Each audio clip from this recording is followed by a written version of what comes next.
You're listening to the Options Insider Radio Network. For more quality options programs, visit www.theoptionsinsider.com or search for Options Insider Radio Network in your podcast provider of choice. Listeners can also access all of our programming through our mobile app, available in iTunes and on Google Play.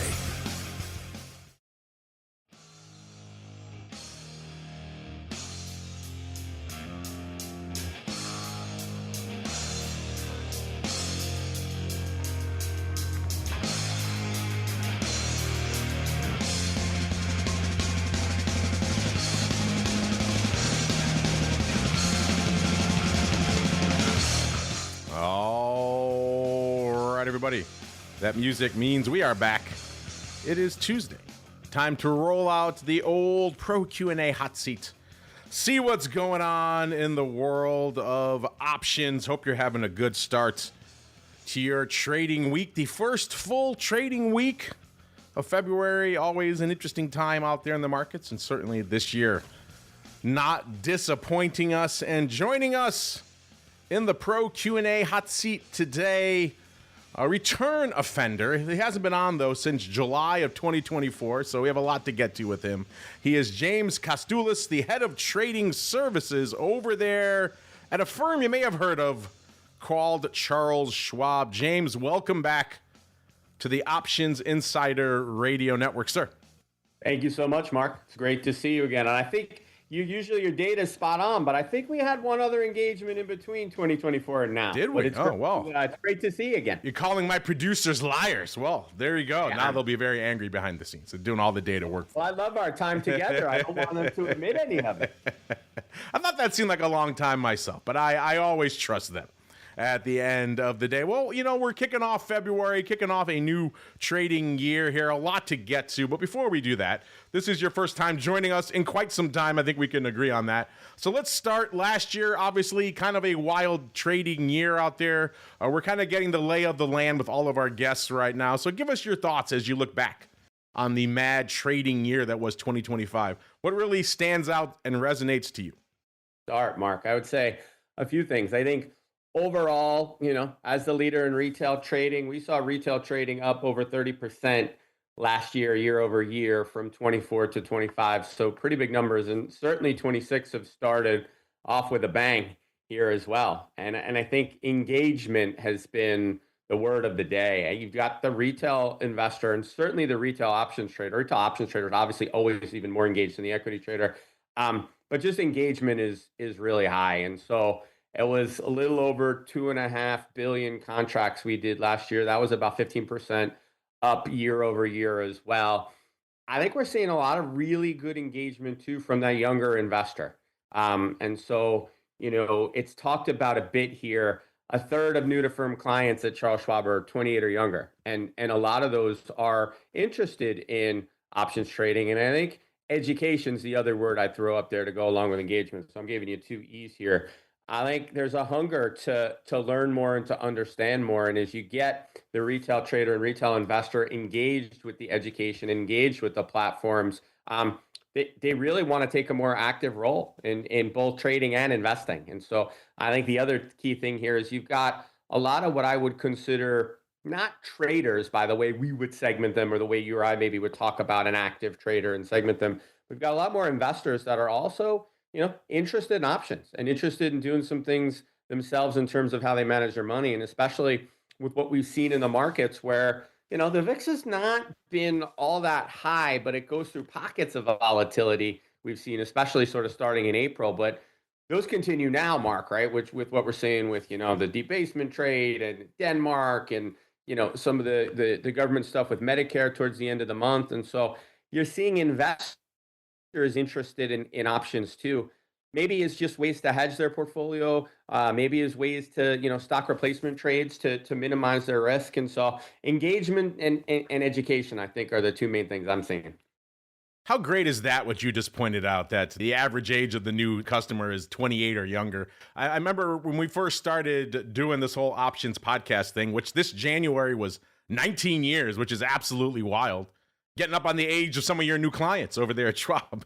But we were debating at the time, how can we get anybody under the age of 50 to care about options? That's why we started using Twitter very early. That's how we got ad options on Twitter. That's how we started using these crazy podcast things before there was even an iPhone and anyone knew what the heck a podcast was. I knew I can get that guy 55, $500,000 I knew I can get that guy. They cared about options. How do you get anybody else? Fast forward post-pandemic, and options are hot. They are, dare I say it, sexy with the kids these days, James.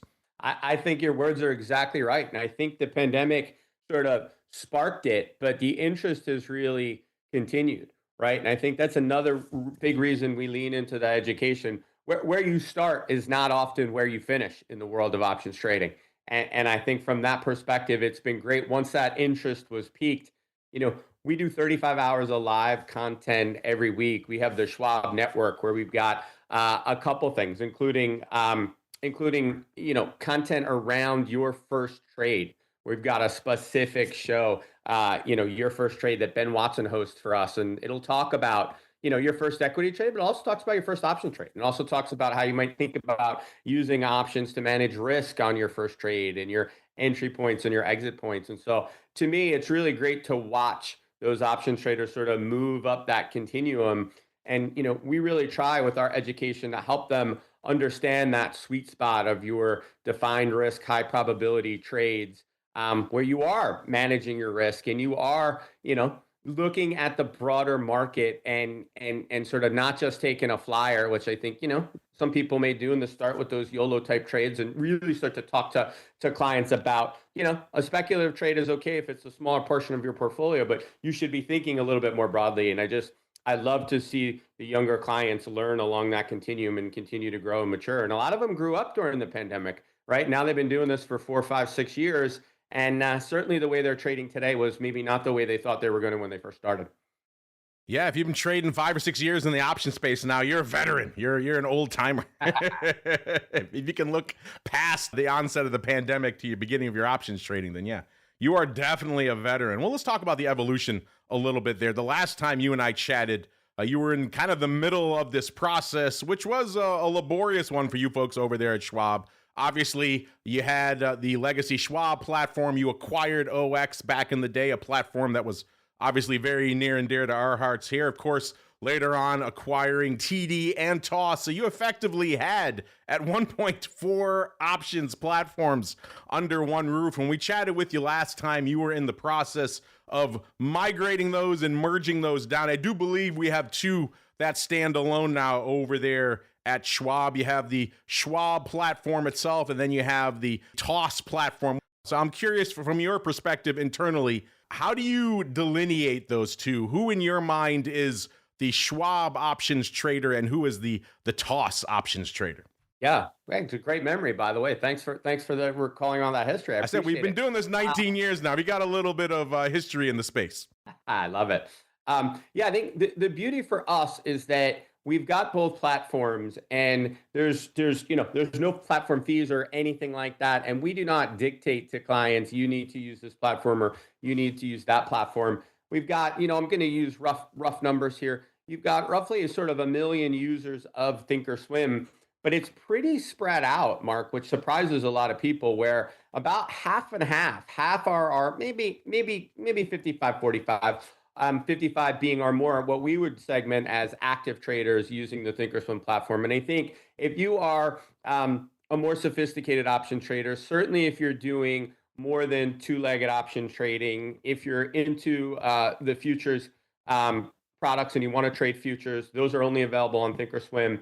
We only trade Forex on Thinkorswim, but equities, options, ETFs, all those things can be traded on any of the platforms. But I think, again, we're not prescriptive, but I think the way it would segment for our clients are, if you're a sophisticated option trader doing anything beyond a 2-leg spread, or even most of our spread traders or above and our futures traders, they typically gravitate more towards Thinkorswim. But we have hundreds of thousands of clients placing option trades on Schwab.com or Schwab Mobile, whether that be your basic single leg buy or sells, or your covered calls, or your married puts. But for us, we're very much into client choice, and Some people get surprised when we talk to clients who trade 1,000 times a day on schwab.com or the website. And that's what they're comfortable with. That's what they love.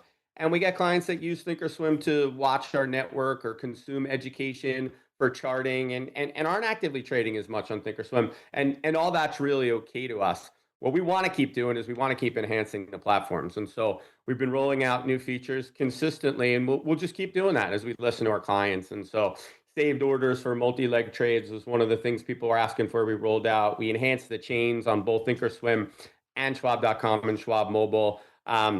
More sortability, enhanced customization across the option chains, different views on historical analysis for historical data for analysis and research, make filtering easy, roll out new order types, all those types of things. And we're just constantly trying to improve the interfaces to make it easier, especially for the new clients and the new traders we talked about earlier. It is amazing how something as simple as saved orders can be such a huge quality of life improvement. I get it. If you're the guy who's out there doing ratio iron condor swaps every other, you don't want to enter all those legs every time. Saved order type seems simple, but that's a huge quality of life improvement. So I'm glad to hear those little things are going on behind the scenes. A lot of our pro members want to get at you as well. They have questions, but I'm going to dominate you for a few more minutes here, James, before I let them at you, because there's a lot going on. You joined us on an auspicious week in the options market. There's a lot going on this week in the world of options, namely a big change that a lot of people have been looking forward to, maybe dreading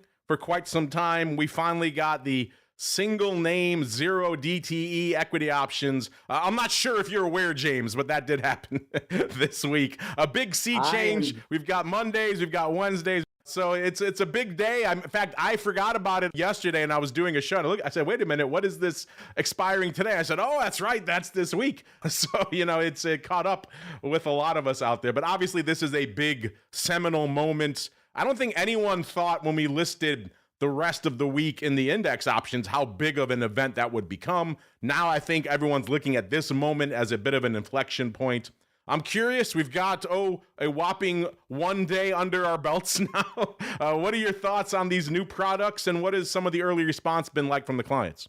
Yeah, so I'm with you. I think it is a very seminal moment for us, and I did listen when you had Dave Barrett on from NASDAQ to talk about this here a little while ago, and I think what I would tell you, it is early, but we're a week and a day in, and I would say clear signs that there is strong retail interest. And so as we look at our engagement with our over 1,200 trade professionals on the trade desk, clients are calling and asking, hey, what's this new strike? Hey, what's this? What's going on? We published some educational materials out about that. We've introduced some concepts into our education materials that we put out to clients, and there's clearly an interest. Where we look at where we started to where we are and sort of the first week really ramped up, we absolutely saw the number of contracts traded on the new Mondays and Wednesdays as a percentage of overall options trades grow and grow a lot. It grew a lot. I don't want to throw numbers out just because you grow a lot when you start out really small and then you grow a little bit. We'll have some more formal numbers here.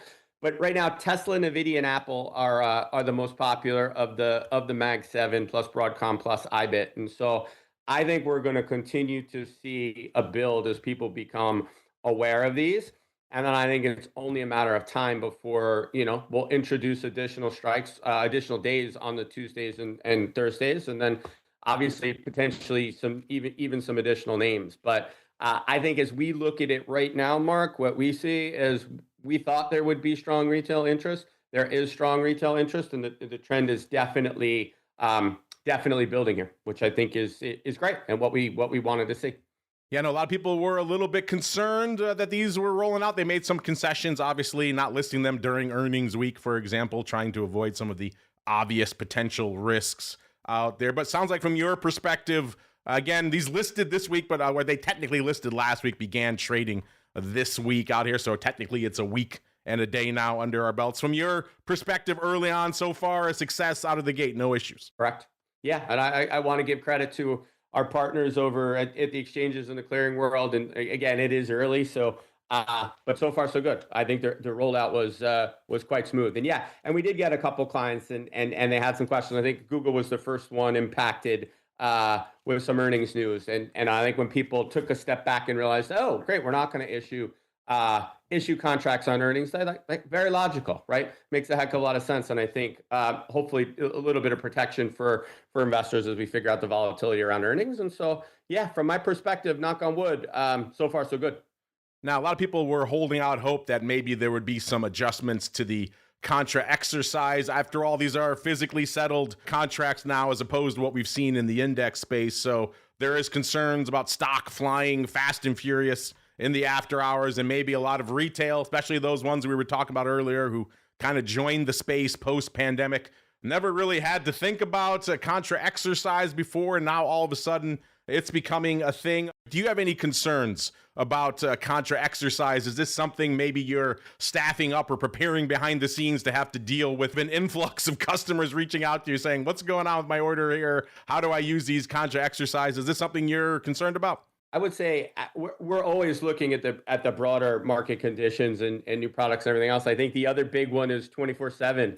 As we've continued to see more growth in the 24/7, talking about stocks here, obviously, but that's an area where we've continued to sort of staff up our support to ultimately match the demand. And so we will absolutely be ready from a support perspective. But I think it comes back to that E word I used before, sort of education, of making sure clients are aware and understand the unique risks associated with these products, in this case, the contra exercise risk, and make sure they understand the options that they have, no pun intended, use of the word option, the options that they have here in that market. And then ultimately, they can always call us. And this is the beauty of having the trade desk open 24/7. You can always call us and have a conversation with us, or if you need to give us instructions, you can ultimately do it that way. And then over time, as we continue to build things out, part of that integration you had talked about before was build out the ability to exercise options online so that you didn't have to call and ultimately do it. And now we got to think about the world of Contra X as well. But for now, we will be quite well staffed for any clients who ultimately need to call us for it. But yeah, I do think it's something we need to continue to watch.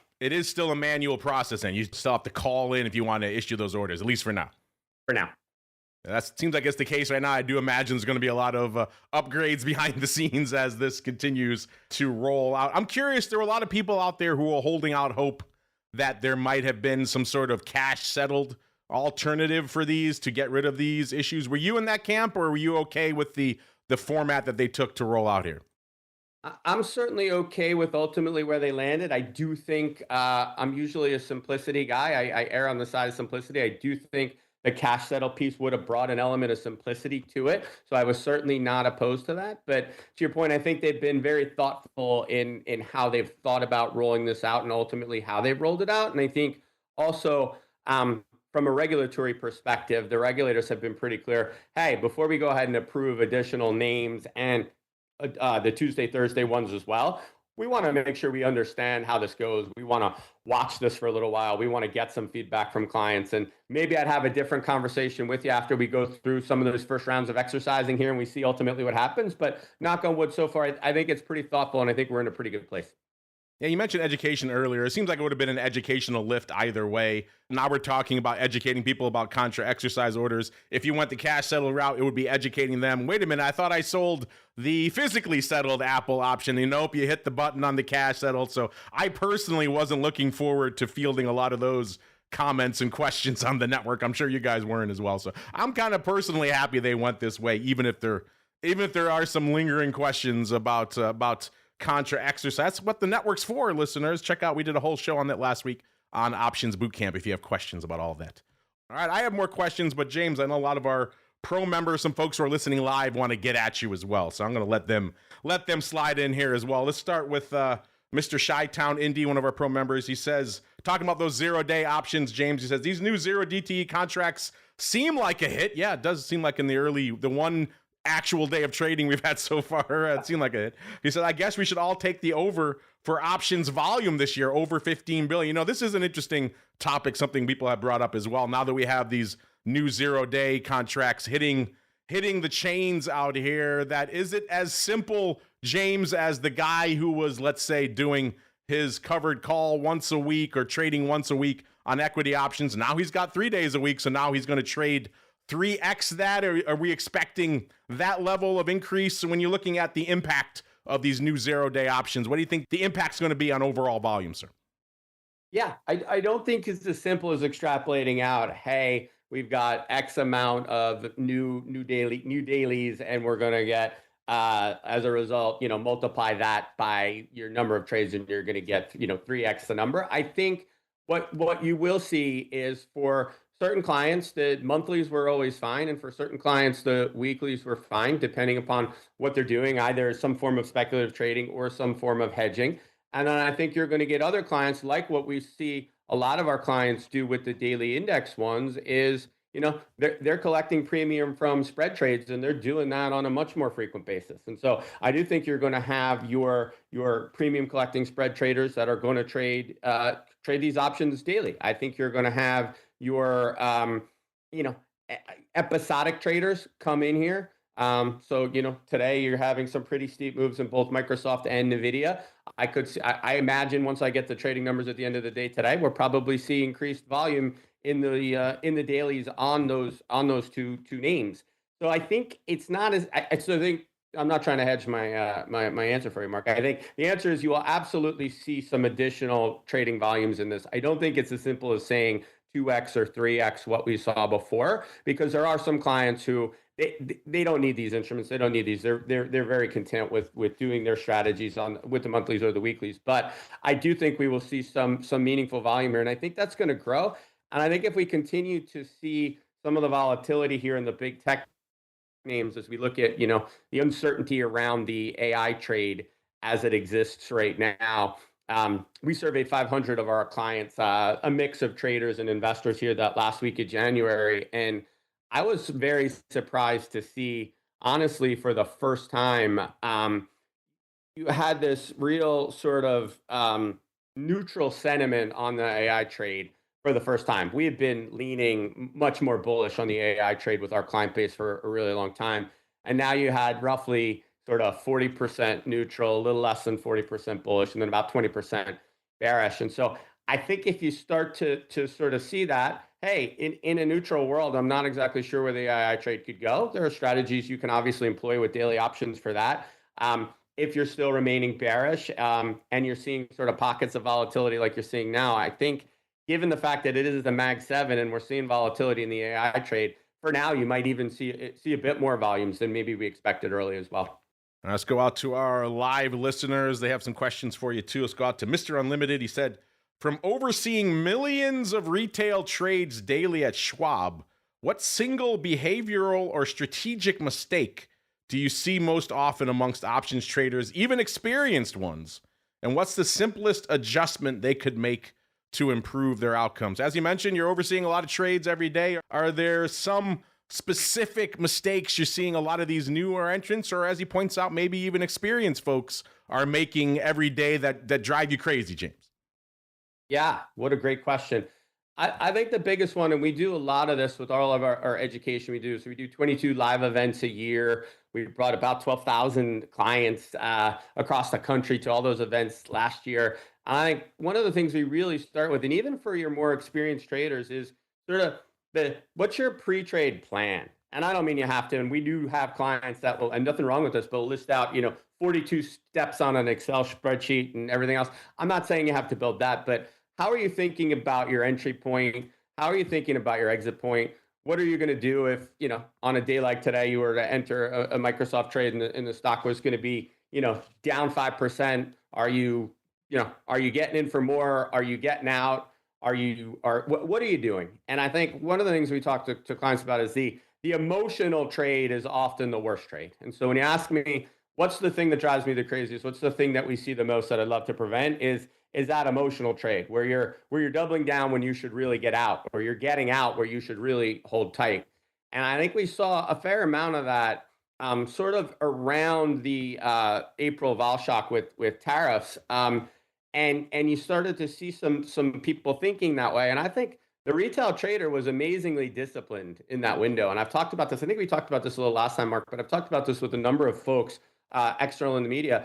I think the retail trader has become the smart trader, and they've been buying the dip since we started really getting hit back in April, and that's worked out really quite well for them. But I think that's the thing I talk to traders about that I get the most frustrated is when they make a mistake because they didn't have a plan, and the market moved quickly in the direction they even the direction they wanted it to, and they ultimately end up getting out, and then you didn't let your winner ride, and they come back frustrated by that.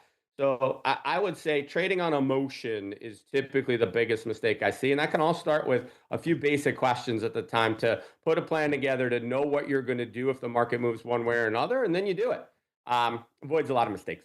Along that client side, this is actually a fascinating question from Mr. Frank 1209 in our chat. And again, not an area of the space we get to very often, but an important one. It's execution. He says, I don't think most retail traders have a good handle on, or I should say, have a handle on good execution. If they don't get filled, they just get mad, regardless of how ridiculous their price might have been.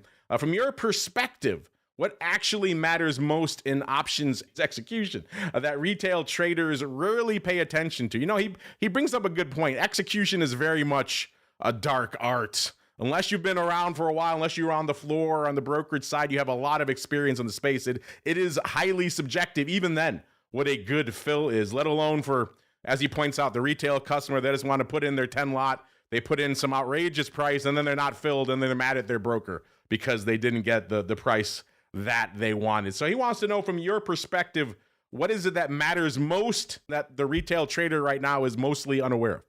Yeah, I think that's it. I think some people confuse price and some level of price improvement with a top-notch execution. And I think some people are confused on the time element of execution and a trade, right? And some people think a quick execution is a great execution, and they don't maybe pay enough attention to price and the ability to sort of come in between the bid and the offer. I think for others, even if they get what they think is a great price, sort of right at the bid or right at the offer, depending upon the size at which they had, maybe they could have got a much better fill, right? And so for me, the thing that's important to us is when clients call, especially if they're trying to move size, that we can educate them on essentially what not to do, right? And you know, obviously throwing out a market order for anything at size runs a whole bunch of risks that maybe some of your novice traders aren't sort of thinking through. But even as sort of clients think about their limit prices, they're not always thinking about those limit prices the right way. And you know, some of that is absolutely on your broker in terms of quality of execution. And we pride ourselves on top-notch execution here at Schwab. And as all by the audited reports and everything else, we are clearly a leader in the execution space. But if you don't sort of understand the mechanics of it, to your point, and then you call in and ask, hey, why wasn't my trade filled? And you're nowhere near the bid.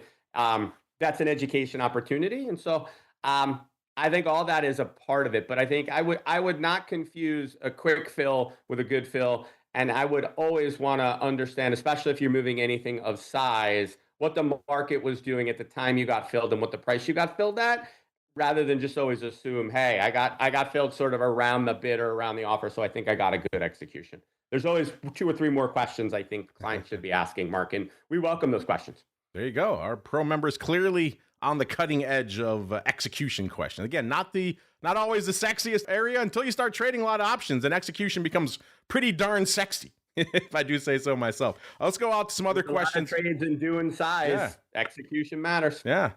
There's another topic that's on everyone's minds right now in the world of options, aside from 0-day. Looks like our pro member Alan has the same question. I was thinking the same question, so I'll let Alan ask it for me. Alan wants to know, what is Schwab's stance on 24-hour options trading? Does the guest think we'll see it this year? So obviously we've got the one thing everyone was asking about, James, which is the single name 0 DTE options. Now everyone wants the other thing.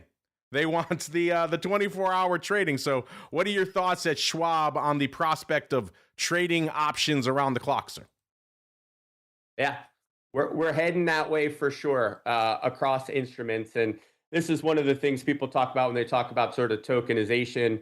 And tokenization will bring some benefits to the trading world for sure. But we're on our way to 24/7 in a parallel path, with or without tokenization, is what I would say. And so our friends at the CBOE have been talking about elongating the options trading day here for a while, with some, an expansion of what we refer to in the business as the curb session in the morning, and then a little bit after the close for a little bit. I think we are going to see that and talk to them. So I think we're in the sort of Q2 range of this year where we'll see that expansion from the CBOE of the option trading day, which we're preparing for, both operationally and from a people perspective. And so I think like a lot of these things, there'll be a little bit of crawl, walk, run. If we think about the evolution of the retail business, and I'm going to date myself a little bit, back at Daytech Online back in 1998, we did the first extended hours sort of session from 4 to 8, and we thought that was a major deal. And then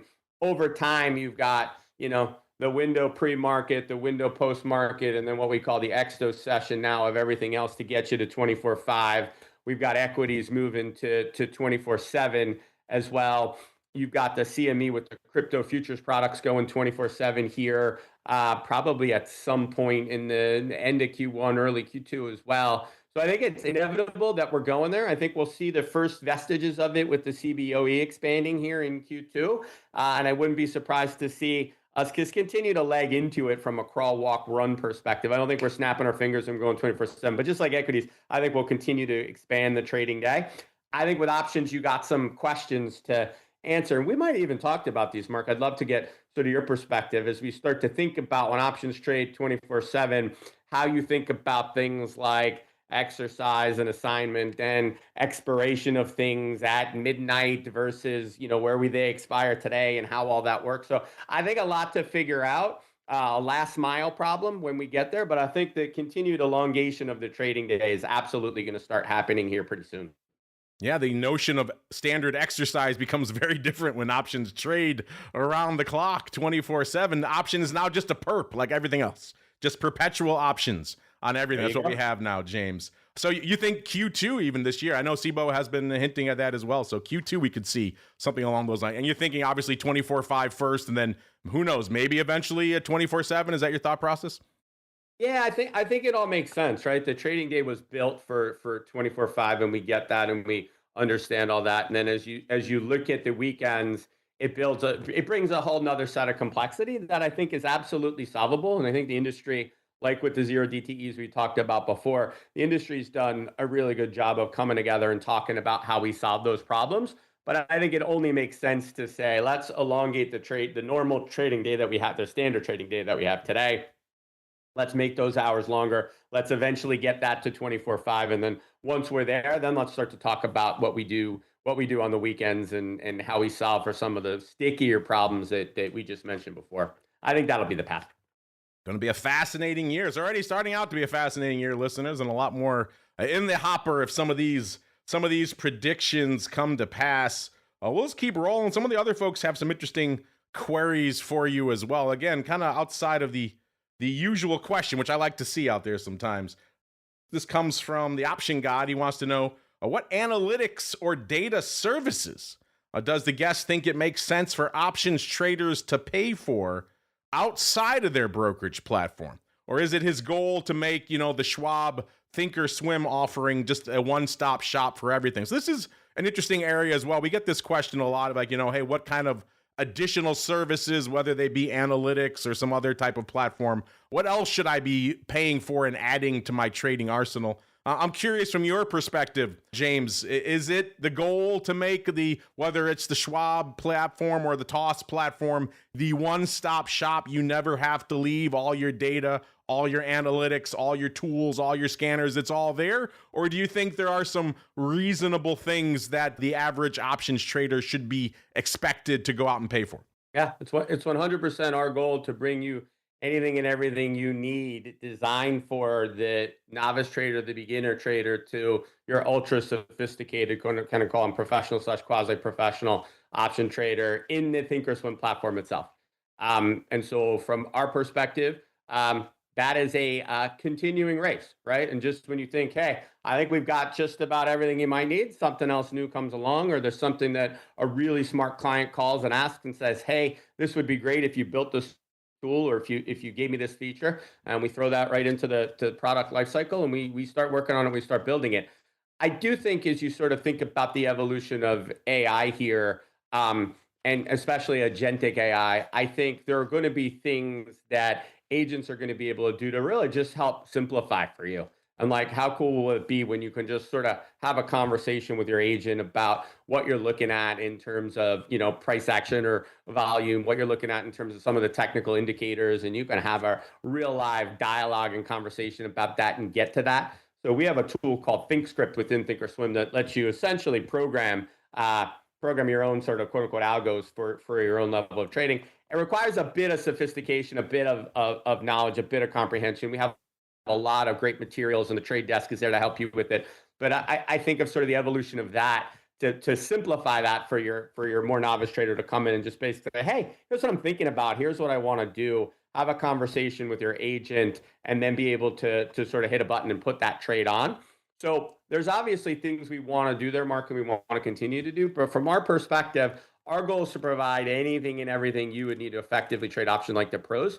I think the one area I would say for some people, especially if you're doing significant volume and you want to really get into elements of performance reporting and sort of some of the tax analysis and things like that, there are some of those third-party performance reporting applications like an AdPar and other things that I do think are really good. And for some people, they do want to pay for as an add-on. But when it comes to the actual core elements of trading, our goal is to give you anything and everything you need, whether that's on your desktop version, on the web version of Thinkorswim, or right on your mobile.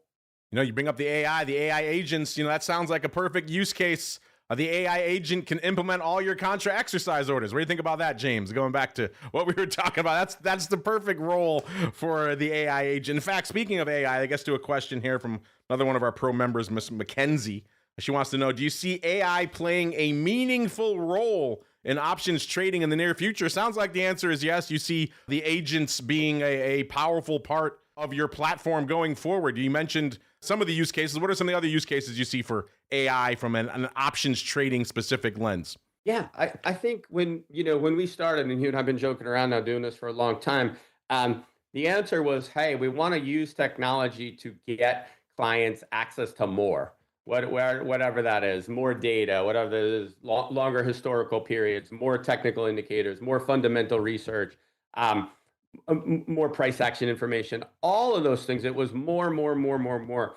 I don't know when we hit the point, but it was certainly a few years ago where it became less about more, and it became more about how do we help you sort through everything you have and get at that, that Nate Silver, get to the signal through the noise. How do we do that? And so from my perspective, I think that's the first use case with AI. I don't think it's to give you, a brilliant insight that nobody ever heard of because they correlated 47 things that nobody ever heard of and gave you sort of the, the holy grail of trading. I think it's much more, how do we use AI to ultimately simplify? And so when you look at all the different elements you put into your trading strategy around options, how do you simplify that? How do you cut through the noise and leverage AI to tell you what you need to know, when you need to know it, so that you can go ahead and take action on that? And so we're doing a lot of that at Charles Schwab right now for our associates who are helping our clients of leveraging our own AI agents to help you get information much quicker, much faster when you ultimately call.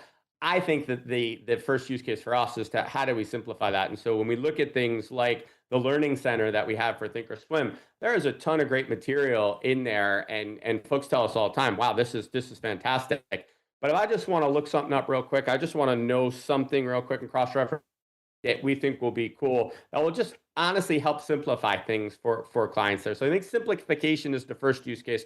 And then once we've simplified things, yeah, I don't know if it's a couple years or multiple years away, but that, hey, AI agent you talked about that you just talk to and it ultimately helps you refine your trading strategy. That sounds pretty fun to me. I kind of like that, like Jarvis from Iron Man. Yeah, there you go. It can glow blue behind you. You can put your hands through it to visualize your a lot of cool things we can do with that, James. We have a few more people who want to get at you here. I don't want to monopolize your day, even though we probably could go for a while out here. But let's go back. You touched on earlier some of the mistakes you see new options traders make. We have a question along those similar lines. This came in from who? Oh, the Options Queen. The Options Queen wants to know, if you could force every Schwab options client, you have to force them, to master one concept before placing their first trade, what would it be and why? So he talked about a lot of new people coming to the platform. A lot of them are younger than they used to be. if you had to really kind of shake them and say, okay, make sure you understand this one thing before you press the first trade button, what would it be, James? Yeah. So we spend a lot of time and energy on our paper money application, and we absolutely encourage all our new option traders to play around with paper money before they ultimately, you know, put their real capital ultimately at risk. And so when we talk about paper money and we talk about sort of what clients should need to and want to sort of learn early on, I think when we're talking about options, it would be the unique characteristics that options have that equities don't have, right? And I think so. Obviously, the time value component of it is really important, and especially on the DTEs, I think it's something that catches the new traders sometimes off guard if they're not paying attention to sort of the gamma risk associated with especially the short dated options. And so we spend a lot of time making sure clients are aware of that and understand you could absolutely be right about you're directionally right but wrong on time, and with options that's obviously a losing trade. And so making sure they understand the time value component, I think, is quite important. I think there are other risks unique risks associated with options, things like dividend risk on the short side, things like pin risk on the at expiration for those that are right at the money. That all of those sort of what's different. The progression is sort of very I don't want to say very standard. It's not always, but it's fairly standard as clients come in and they start off as trading equities, and then they want to get into options. And probably it's sort of covered calls is the first way to do it. And then they move into sometimes your insurance puts, but then your sort of long options, and then you get into your spreads. And I think it's important as you start to move away the covered calls. I think we have a lot of people sort of understand what they're doing together. But once they start to get into your long option trading, and certainly if they graduate in and want to sort of do some of the short option trading, I think the unique risks associated with options that are different from equities is where I tell people to spend some time, because I think those are some of the more frustrating calls where they had the right thesis, but they didn't understand the risks associated with their options, and they ultimately lost money. And that really puts a bad taste in people's mouth, rightfully so. And so we understand it. And so we spend a lot of time on the unique risks associated with options, and then how to use tools within the Thinkorswim platform to really make sure that you understand your risk. I think the other one, you asked for the entry level, but I'll give you sort of for the more advanced one.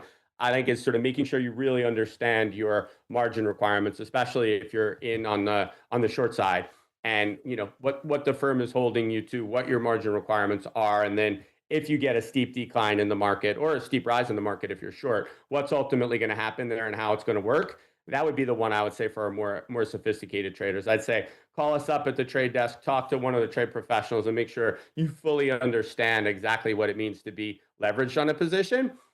Because sometimes I think in the beginning, clients aren't exactly sure. And when we show them, hey, you can do this yourself in the tool, and you can see your requirements, you can see where you are with your position right in Thinkorswim, that's usually a big aha moment for them. And we talk about, Mark, sort of helping clients become their own risk managers, as opposed to, calling us up and wanting us to do it. We're happy to do it for you, but you've really graduated to that next level of trading when you are your own risk manager. Yeah, margin, definitely not another one of these sexier topics, but it becomes very important. As you mentioned, people see that juicy bid out there, 15, 25 cents, and they want to hit it, and they don't realize how much capital they're tying up just to do just that. They don't realize there is no free lunch in options at the end of the day. So you're right. Not the sexiest of topics, but very much an important one. Speaking of sexy topics, I do have to get to this. Our chat is all abuzz a Twitter with the other hot thing in the markets right now, which is prediction markets. You may have heard of them, James. They're all the hot thing these days. And our chat, a bunch of them want to know if Schwab is planning to dip any toes into those waters, sir. Yeah. So as we said before, being the leader in the trading space, we're constantly listening to and talking to our clients. We do not get a lot of interest from our clients in prediction markets right now.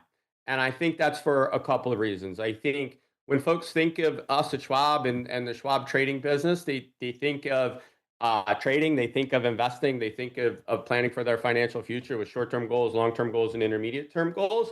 And the financial prediction markets are event contracts. So, what's the Fed going to do with interest rates? What's the CPI, PPI print going to look like? What are the employment numbers going to look like? There isn't a ton of interest in those right now. I think for our clients, they're looking at those. They're looking at how those are impacting their positions or their broader portfolio or their trades, and they're factoring that in. But they don't want to trade those directly. And when we look at the volume in prediction markets, I think it's roughly 94% of the volume is in sports right now. And for us at Schwab, we've drawn a hard line between sports and prediction markets on sports and trading and investing. And we see those as very different. And we see trading and investing as great ways to build your wealth for you and your family over the long run and through education and the platform and all the tools and things that we've talked about. And we see the prediction markets on sports as being entertainment. And nothing wrong with that, by the way. And I have no issues with that. You got Super Bowl weekend coming up here and a lot of exciting things people are going to want to do on the Super Bowl. Which I think is totally fine, but I think of it very, very separate as what you want to do with your main financial services provider. And so we've said all along, if our clients tell us, hey, we're interested in prediction markets and we want to trade them at Schwab, and they tell us, hey, we're interested in the financials, we're interested in some of the company-specific ones, which I think are kind of interesting. If you're a Nvidia shareholder and you want to take out a prediction market on the number of Blackwell chips that'll be produced in a quarter or things like that, I think that have real underlying material impact on the stock. Elon and Tesla and number of Cybertrucks produced and things like that. I think those have fits in the financial world within their portfolios. And so if that's stuff our clients want, we would absolutely go there. Right now, they haven't been telling us they want that. They've been telling us they want a heck of a lot of other stuff, Mark, like we talked about, relative to some of the features in 24/7 and zero DTE and also spot crypto, which we are working on for a Q2 launch here. The spot crypto has been something that our clients have told us we want that at Schwab. We don't hear that about prediction markets, and so right now we're using our resources elsewhere. But when our clients let us know this is something that's high on their list, we would absolutely look at the financials and the company-specific ones, staying away from the sports and the social ones. Interesting. So you're drawing that hard line. You're not alone. A lot of people are out there. There's a lot of debate, a lot of money being spent right now in the space as to where that line of demarcation lies. What is a bet? What is a trade? If you were at the FIA conference last year, you know that predictions market panel was standing room only. A lot of debate on that very topic there about what is a trade? What is a bet?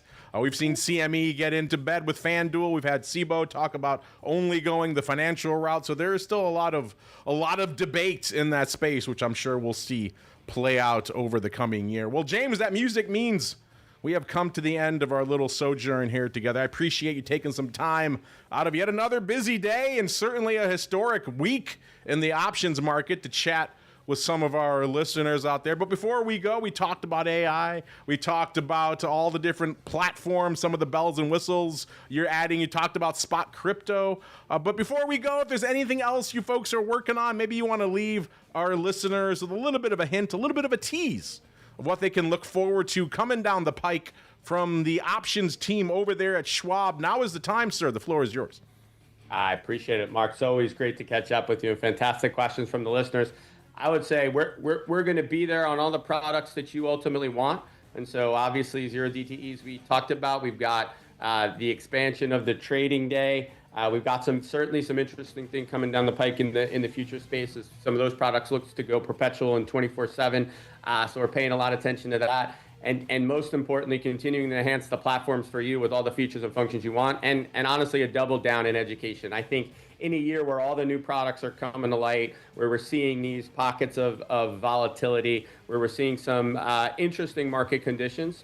Guys like you and I have probably seen most of them in our long time, but some of our traders may not have seen some of these market conditions.